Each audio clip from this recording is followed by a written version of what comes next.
Durante 12 largos años, se mantuvo sin resolver el asesinato de una joven empleada de hospital. La policía disponía de un sospechoso, pero de muy pocas pruebas, hasta que un viejo papel usado aportó un relato más fiel que cualquier testigo visual.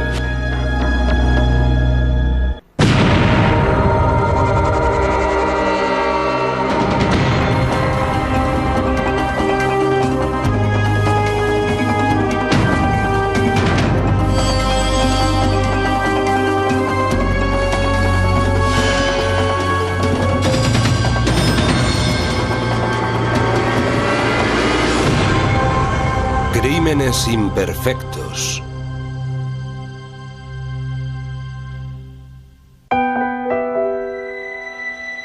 Ya desde el momento de nacer, Laura Wynne tuvo que luchar contra las adversidades.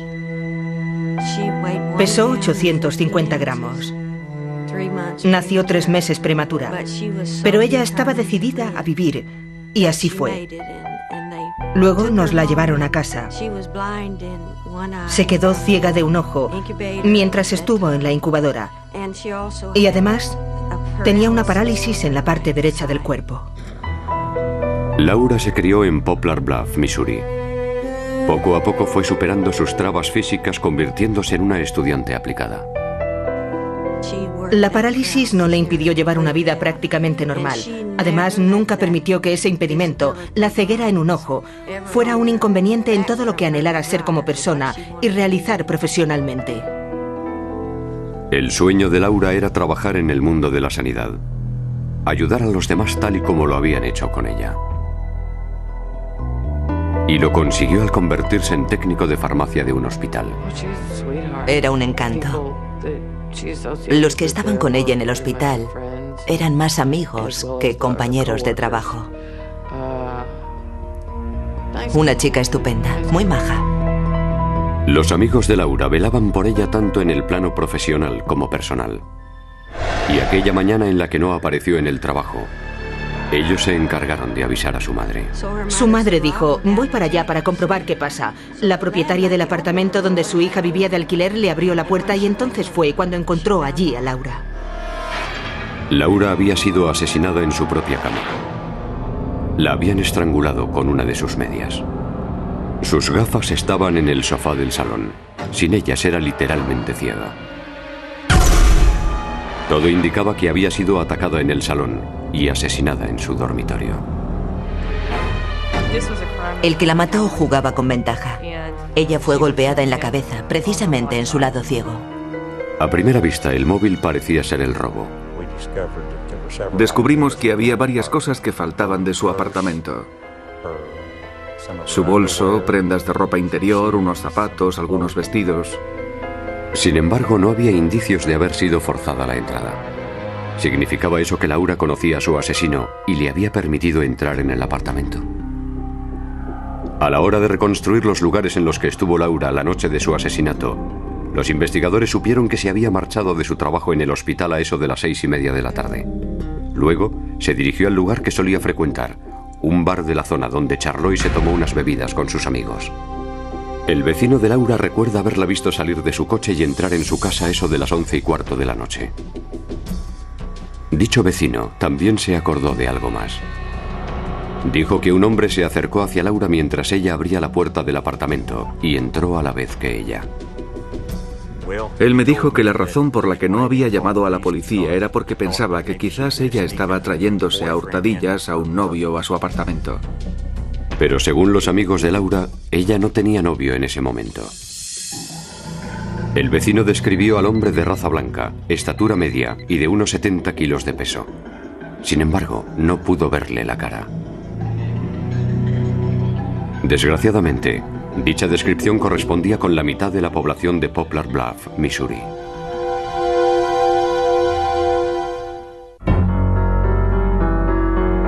La autopsia de Laura Wynne reveló varias sorpresas. Una contusión de 6,5 centímetros junto a la oreja derecha de Laura indicaba que la habían golpeado con la suficiente fuerza como para dejarla inconsciente. ¿Qué pudo haber causado ese traumatismo? Fue un objeto contundente, algo que no dejó herida por corte en la piel. Probablemente fuera la superficie plana de un objeto duro. Pero la causa de la muerte fue estrangulamiento, y la fuerza empleada en ello fue excesiva.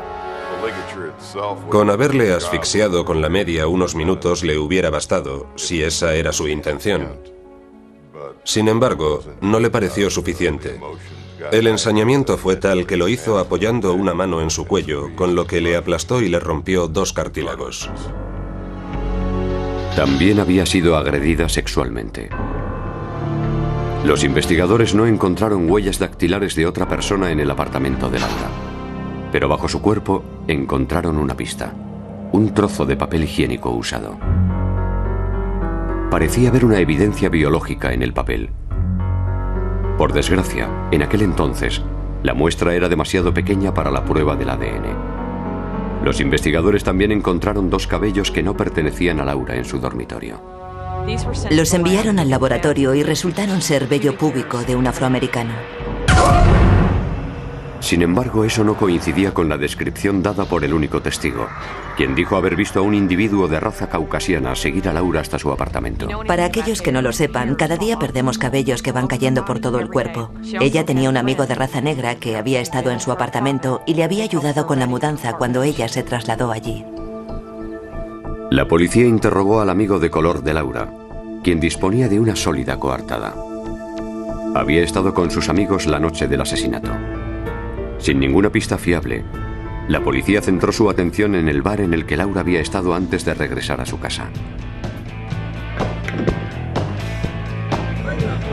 Cuando los investigadores interrogaron a algunos clientes del local, se enteraron de que Laura había tenido una discusión con Sam Freeman, un soldado de 26 años de edad del ejército de los Estados Unidos. Laura le recriminó por molestar a 2 jóvenes que estaban jugando al billar.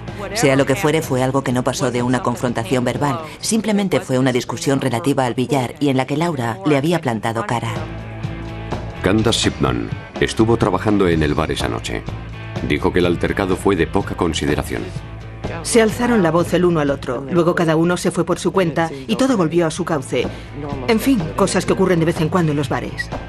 Varios clientes del bar dijeron que Freeman dejó el local unos 20 minutos antes que Laura.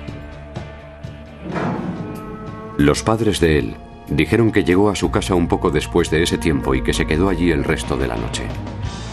Los investigadores también se enteraron de que había otro hombre en el bar aquella noche, el exnovio de Laura, Robert McSwain. Ella le quería. Estaba perdidamente enamorada de él. Eso le atormentaba. Él no quería meter la pata de nuevo. Dejaban y retomaban su relación una y otra vez.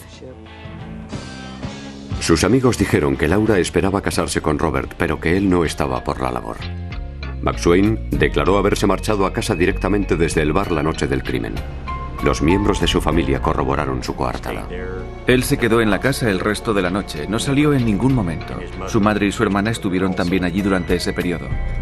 La policía se encontraba ahora en un punto muerto. Ninguno de los que estuvieron en el bar aquella noche coincidía con la descripción dada del hombre que presuntamente era el asesino. Nos dolía que no se pudiera cerrar el caso, pues nosotras no dejábamos de pensar que sería alguien de por aquí, pero vete a saber quién. Pero no era eso lo que más nos acongojaba, sino la pena de haberla perdido, que hubiera dejado esta vida cuando era una persona tan valiosa y tan buena en todo. Sencillamente no le encontrábamos sentido a eso. Pasaron los meses, más tarde los años. La familia de Laura había perdido toda esperanza de que alguna vez su asesino fuera llevado ante la justicia. Cuando Clifford Morris se jubiló tras 35 años de carrera, un caso aún le rondaba en la cabeza: el brutal asesinato de Laura Wynn, que llevaba sin resolver durante 12 años. En su último día de trabajo le entregó el sumario del caso a uno de sus compañeros de más confianza, el detective Tim Davis. Le pedí que le volviera a echar un vistazo. Yo sabía que él era un buen detective y le exhorté a que fuera adelante e investigara a ver si él podía averiguar algo. Y eso es lo que precisamente hizo Davis: buscar algo que pudiera ser reinvestigado. Nunca se consideró un caso cerrado hasta tal punto que los procedimientos pertinentes que hubo que realizar fueron llevados a cabo. El detective Davis decidió retomar el caso y volvió a interrogar a cada persona que había estado en el bar con Laura Wynne la noche que fue asesinada. La declaración de Candace Shipman, que era una de las camareras esa noche, aportó una pista importante. Me citó algunos hechos que ella consideraba pertinentes en este caso que deseaba comunicarnos. Shipman dijo que hubo algo más entre Laura y Sam Freeman aquella noche que una mera discusión con motivo del rifirrafe del billar. Sam flirteaba con Laura. Él trataba de ganarse su cariño, pero ella no tenía interés alguno por Sam. Por lo que yo creo que hubo algo de celos por medio. Ella simplemente le puso en su lugar. Además, les recordó algo de aquella noche que ella jamás había olvidado. Se acordaba de que Sam Freeman estaba bebiendo un licor italiano llamado Galliano. Él coleccionaba botellas de formas extrañas. Cuando ella le sirvió lo último que quedaba de ese licor, él le pidió que le diera la botella porque tenía una forma muy peculiar, y ella aceptó. Me pareció de lo más normal y le regalé la botella vacía de Galliano. Los testigos recordaban haber visto a Freeman dejar el bar esa noche con la botella de Galliano. Eso era significativo por las heridas craneales de Laura. El aspecto de la herida correspondía con la forma y el tamaño de la botella. Y eso no era todo. 8 años después del asesinato de Laura, se produjo otro altercado en el mismo bar con Sam Freeman y otra botella de Galliano como protagonistas. Candace Shipman seguía allí de camarera.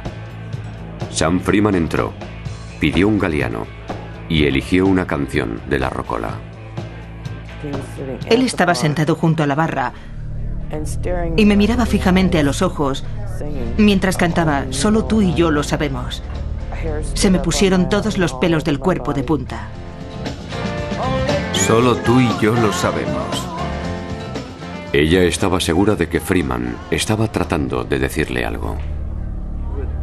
Mientras él estaba cantando la canción Solo tú y yo lo sabemos, mirándome a los ojos, fue cuando me convencí de que él había cometido aquel asesinato y estaba alardeando de eso delante de mis narices. 12 años después, Freeman estaba casado, tenía 2 hijos y era sargento de intendencia en la Guardia Nacional. Incluso se estaba planteando presentarse a las elecciones municipales. Me parecía un descaro, tanto por lo que yo intuía como por lo que ya sabía. Provistos de una orden judicial, los investigadores encontraron la botella de Galliano en la casa de Freeman. Freeman dijo que esa botella era una reciente adquisición en su colección, que no era la que le había dado la camarera la noche del asesinato. De todas formas, la policía se la confiscó. Al parecer, Freeman la rellenó con agua tintada por motivos estéticos. Pero no hasta arriba del todo.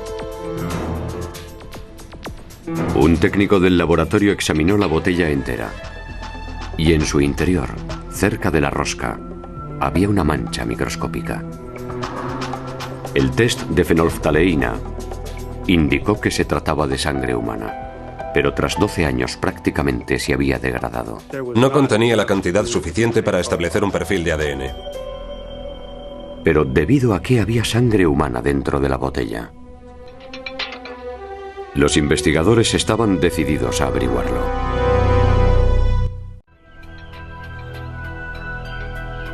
Al encontrar sangre humana dentro de la botella de Galliano en el apartamento de Sam Freeman, los investigadores empezaron a sospechar de él como autor del asesinato de Laura Wynne. Según los testigos, Sam Freeman y Laura Wynne discutieron la noche del asesinato de esta última. Laura le recriminó a Sam por molestar a unos jóvenes que estaban jugando al billar. A continuación, Freeman se tomó unas cuantas copas más y le pidió a la camarera que si se podía llevar la botella vacía de Galliano para su colección. A las 10:45, la camarera anunció que pidieran por última vez, porque el bar cerraba en 15 minutos. Según los testigos, fue entonces cuando Sam Freeman dejó el bar llevándose la botella de Galliano, a sabiendas de que Laura tendría que marcharse en cuanto cerraran. Laura vivía muy cerca del bar. Y cuando llegó a su casa a eso de las 11:45, la acusación cree que fue Freeman quien la forzó a entrar y la golpeó en la cabeza con la botella de Galliano. A continuación, la llevó al dormitorio, la agredió sexualmente y luego la mató estrangulándola con una de sus medias.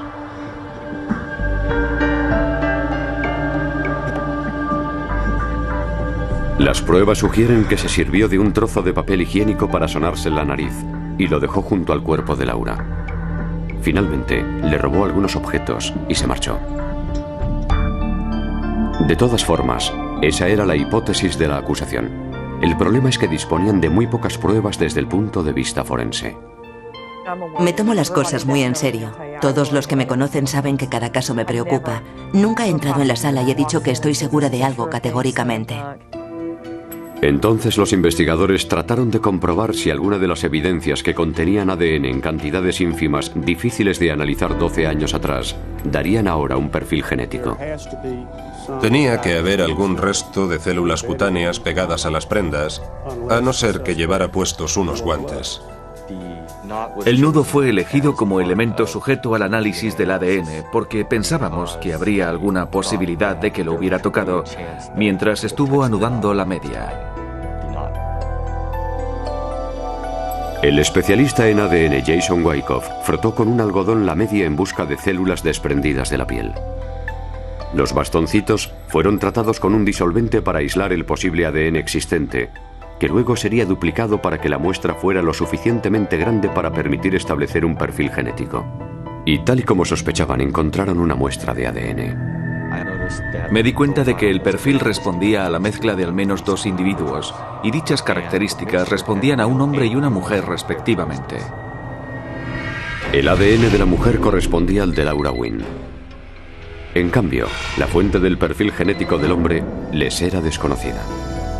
Wyckoff analizó el trozo de papel higiénico encontrado bajo el cuerpo de Laura aplicándole una luz especial, la cual reveló que era un fluido corporal, posiblemente flemas.